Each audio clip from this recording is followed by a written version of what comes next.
Assalamualaikum warahmatullahi wabarakatuh. Waalaikumsalam warahmatullahi wabarakatuh.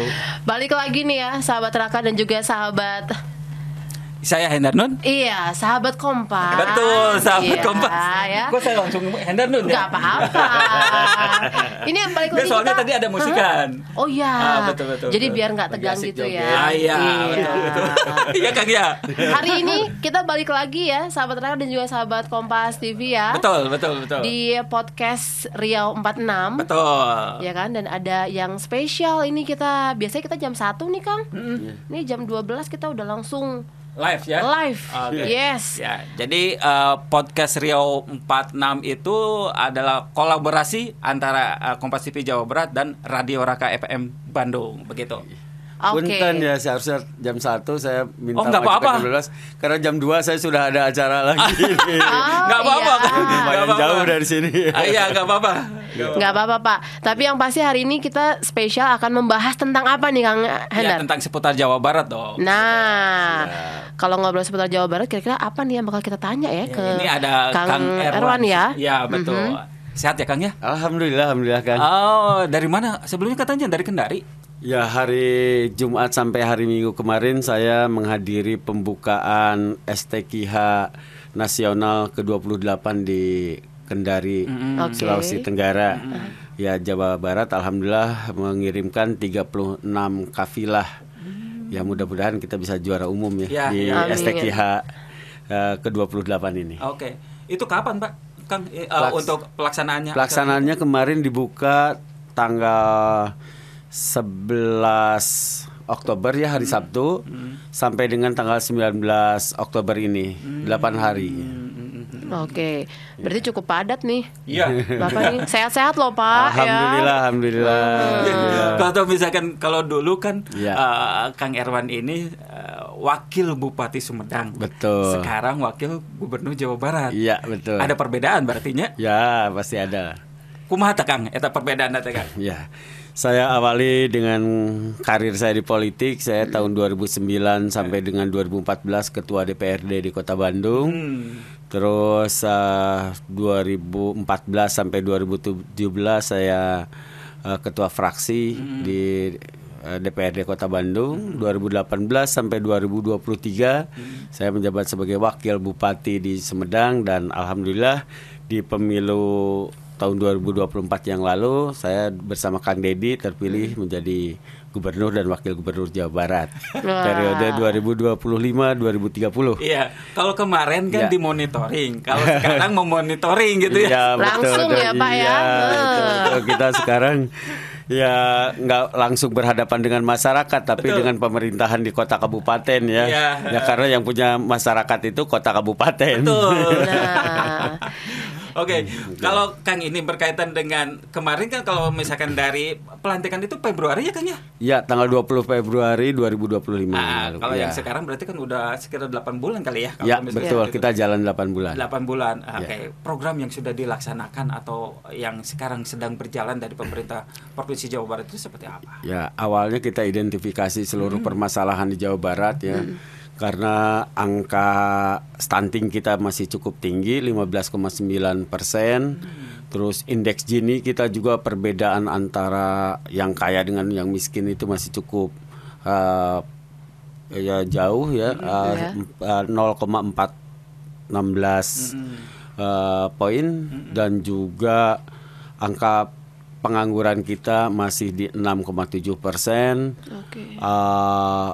Kemiskinan kita di 7,2%. Nah, kami sinkronkan program-program yang sudah direncanakan sebelumnya oleh pemerintah sebelumnya dengan visi misi kami Jabar Istimewa. Nah, Oke. baru kita tuangkan dalam Perda RPJ MD 5 tahunan kita ya, Oke. tahun 2025-2030 ini, Oke. supaya apa yang menjadi kebutuhan masyarakat ini bisa kita segera tuntaskan. Betul. Oke. Ya seperti tadi pengangguran, kemiskinan, indeks Gini dan stunting ini menjadi prioritas kami. Oke. Dan saat ini pun Pak Gubernur kan sering sekali turun ke lapangan, bagaimana langsung memotret kehidupan masyarakat di Jawa Barat.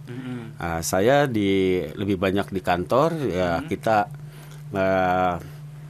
berkomunikasi dengan Pak Gubernur apa yang menjadi pertemuan Pak Gubernur di lapangan. Ya kita ini kan dengan dinas-dinas supaya dinas segera menyelesaikan ya. Saya lebih banyak koordinasi dengan dinas-dinas dan juga saling mengisi betul dan kita di bidang agama, di bidang olahraga, saya Pak Gubernur di bidang budaya sendiri. Jadi kita bagi-bagi tugas lah ya. Jadi tidak semua pacorok koko di satu bidang. Berarti Supaya udah semua jadi fokus. prioritas ya Pak itu ya? Betul, betul.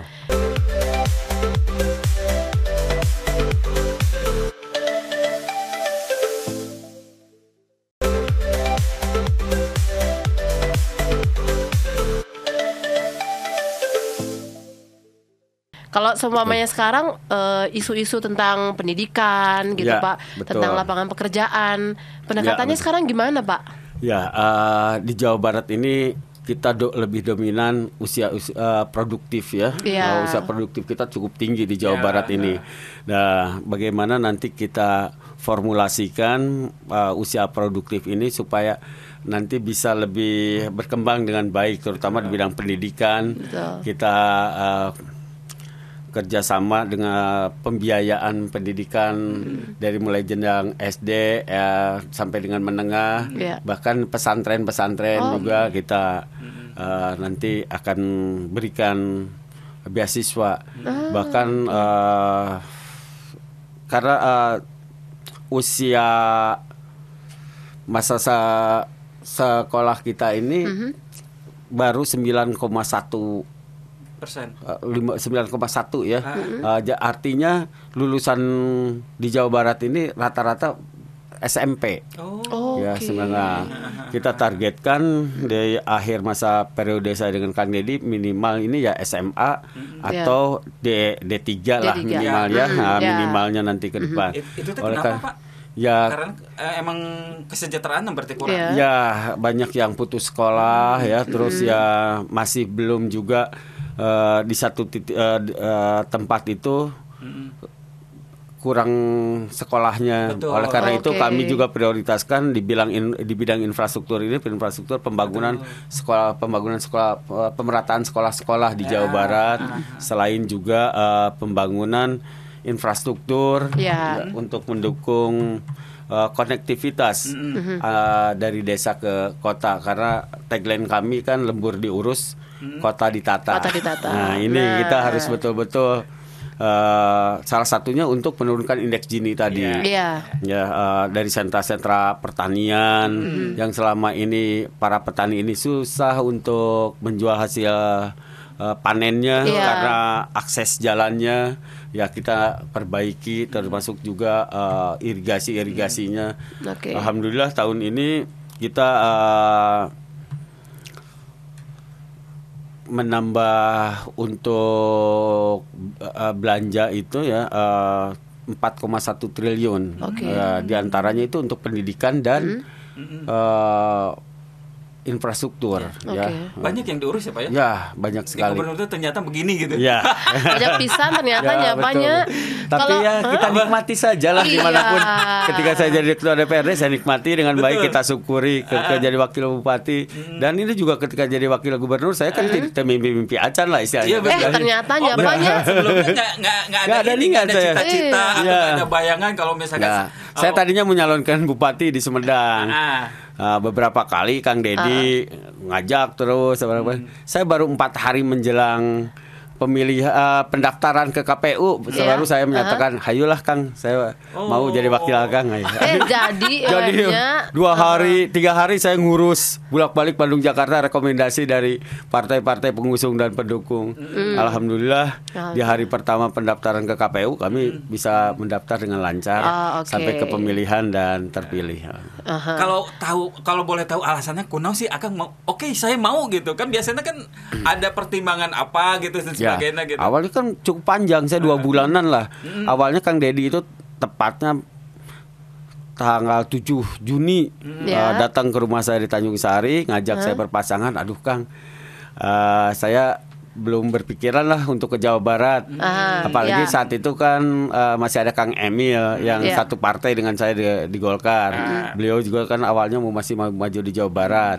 Nah ketika bulan Juli Kang Emil nyalon di DKI dan Kang Deddy di Jawa Barat, Kang Deddy datang lagi ngajak lagi. Saya bilang Kang saya masih fokus. Tapi akhirnya karena ya melihat berbagai macam pertimbangan dan melihat program-program Kang Deddy juga sangat bagus untuk Jawa Barat, ya apa salahnya lah saya mendampingi Kang Deddy untuk membantu membangun Jawa Barat lebih baik lagi.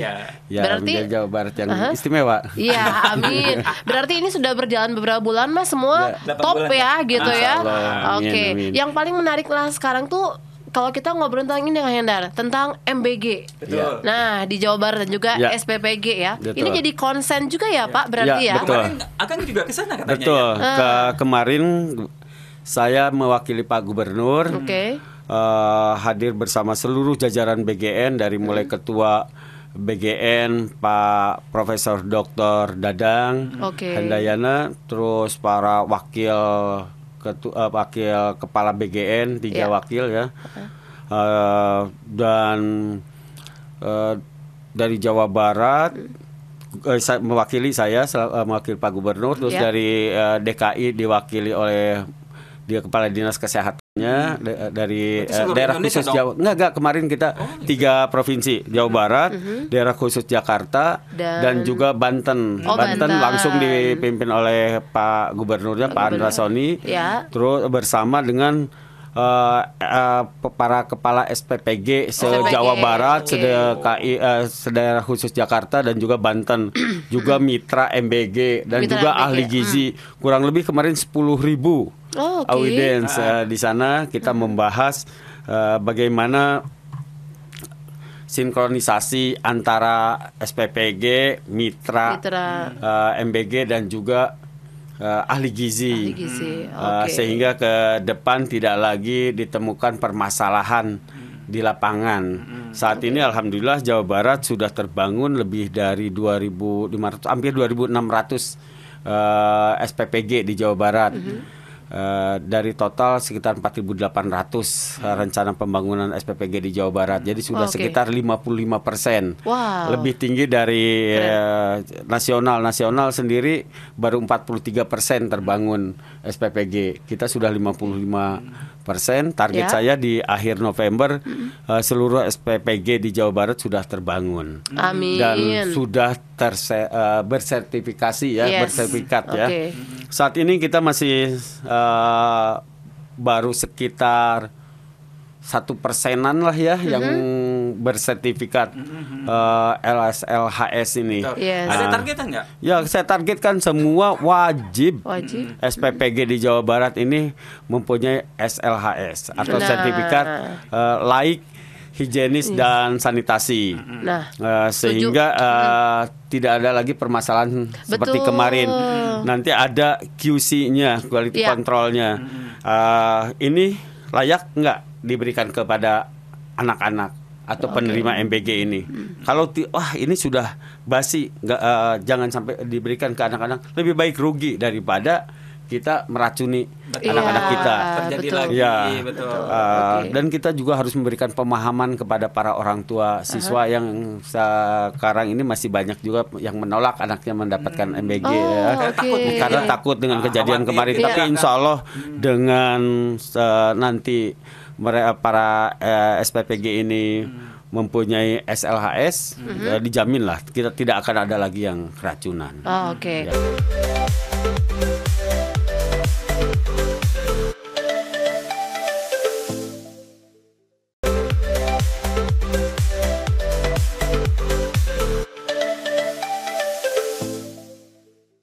Kang Hendar, tadi lupa saya tanya tentang sekolah rakyat di Jabar ini sudah cukup banyak kah, Pak? Betul. Di Jawa Barat sendiri sekarang sudah ada 13 sekolah rakyat. Ditambah kemarin 1 jadi 14.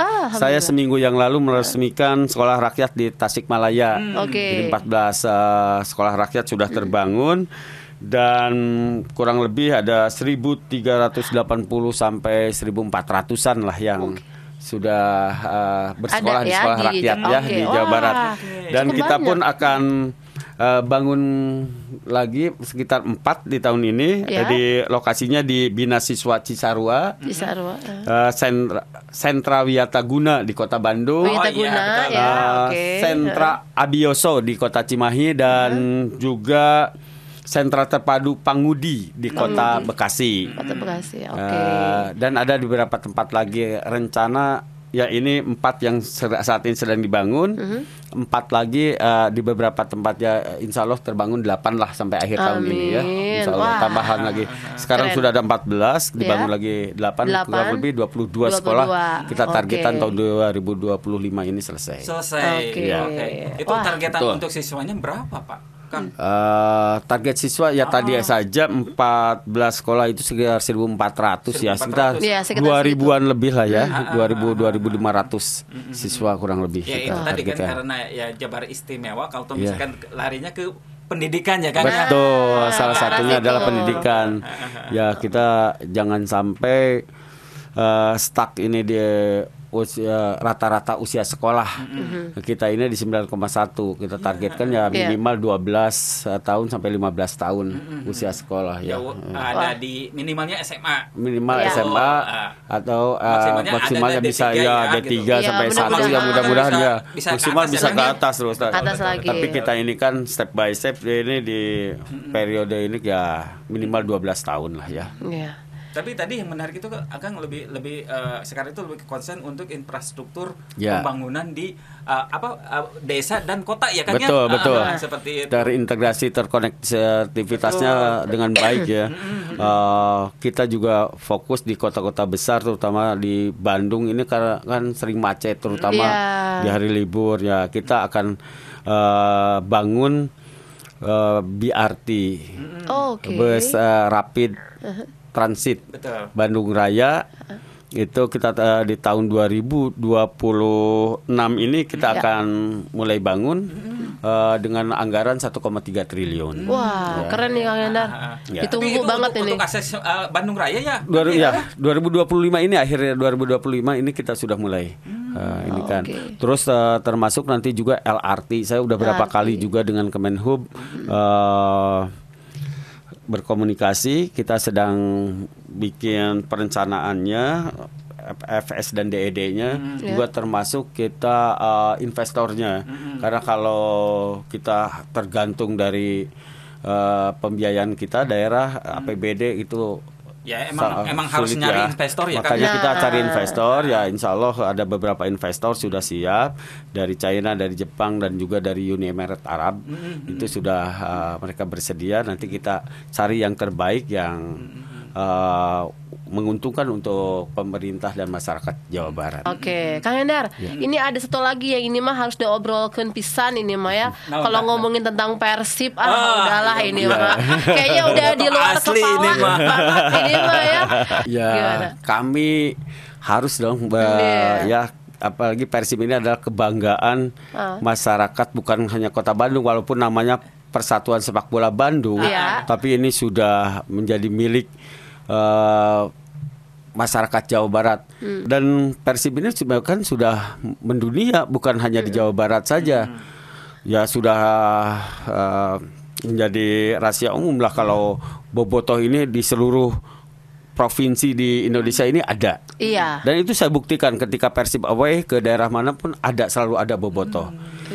Jangankan di Arab Saudi itu ada Viking Madinah, Viking Jeddah, Viking Riyadh. Saya pernah waktu itu pas saya umroh di sana, ada Persib main nobar dari beberapa daerah, sampai ada yang perjalanannya itu ditempuh 6 jam dari daerahnya ke tempatnya. Sakingnya itu sampai ada 1.500-an nobar Persib dari beberapa daerah, dari Madinah, dari Jeddah, dari Riyadh, dari mana kota-kota di Arab.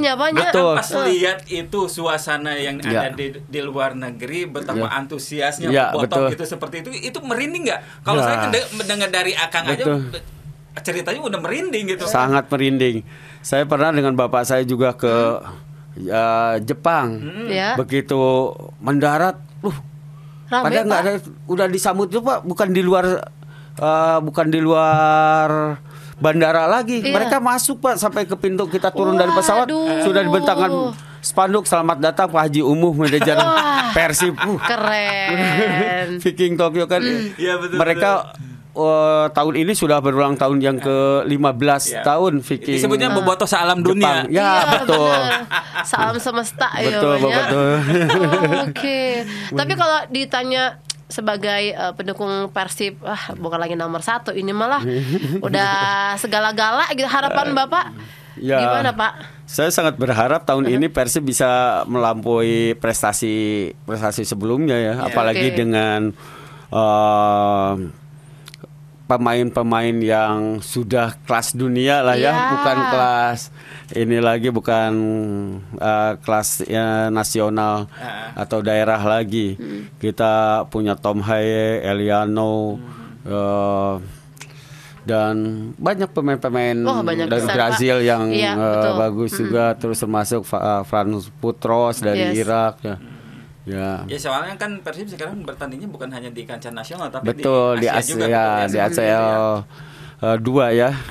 Mudah-mudahan bisa berbicara lebih banyak lagi, tidak seperti tahun kemarin kita terhenti di babak pertama, di penyisian pertama ya. Mudah-mudahan sekarang bisa melanjutkan ke jenjang yang berikutnya, karena kemarin kita sudah buktikan di kandang lawan Bangkok itu kuat, Bangkok United itu diperkuat oleh salah satu pemain timnas juga, Arhan Pratama.